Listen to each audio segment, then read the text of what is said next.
Hello, hello. We have with us tonight Samantha Chacon. She is the mother of adorable and sweet Camilla. Thank you for joining us, Samantha. Yeah, thank you for having me.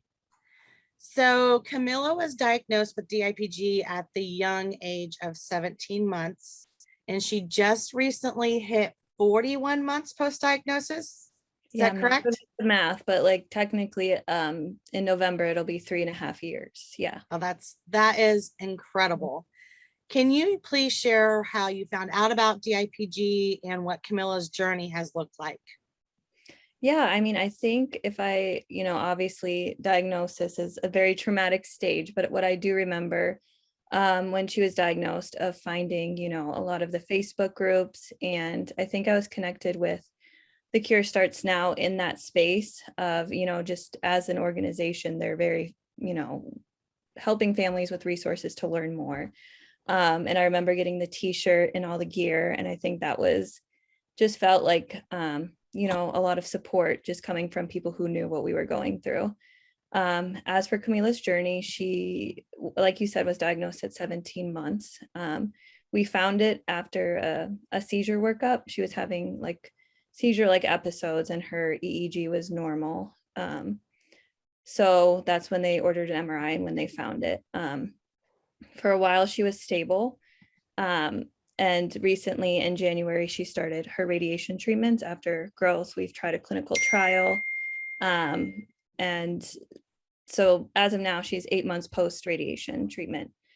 So she's doing good. Her like we've focused on her quality of life for everything. She makes her decisions, or she does as best she can. We follow her where, she can handle things, and as much as we can. And she's been doing really well so far. So That's amazing.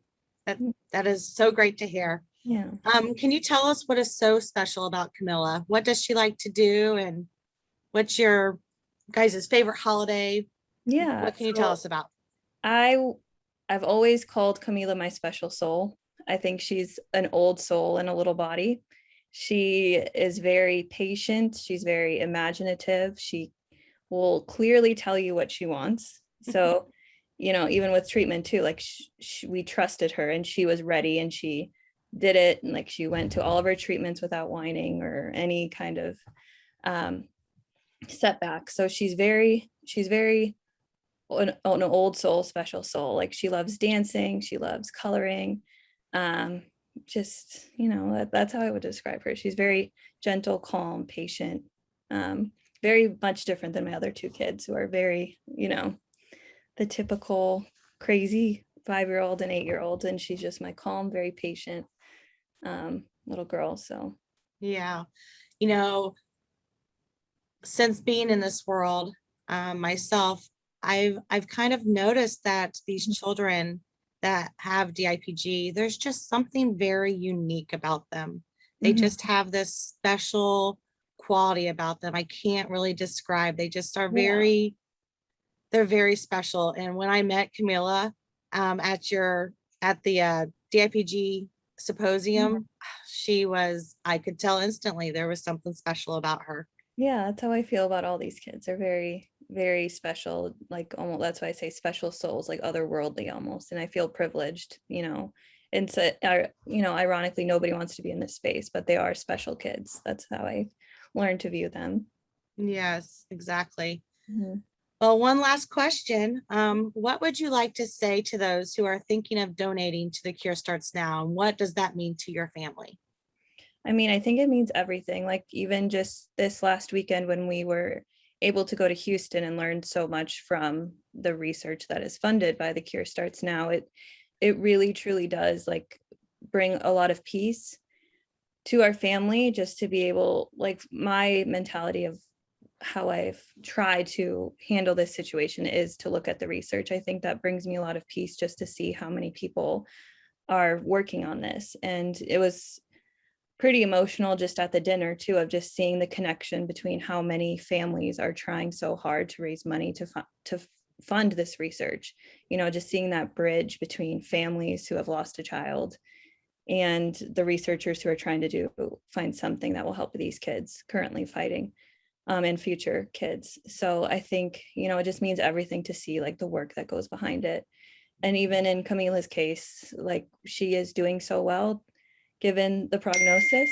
And we've always looked at it as like just getting to the next step, and the next form of research that's funded or the next clinical trial that opens up means everything to us. We live month to month, year to year as best we can. And if there's any promising research, it brings us back into a space of hope that eventually when the time comes, we'll have something to do for her.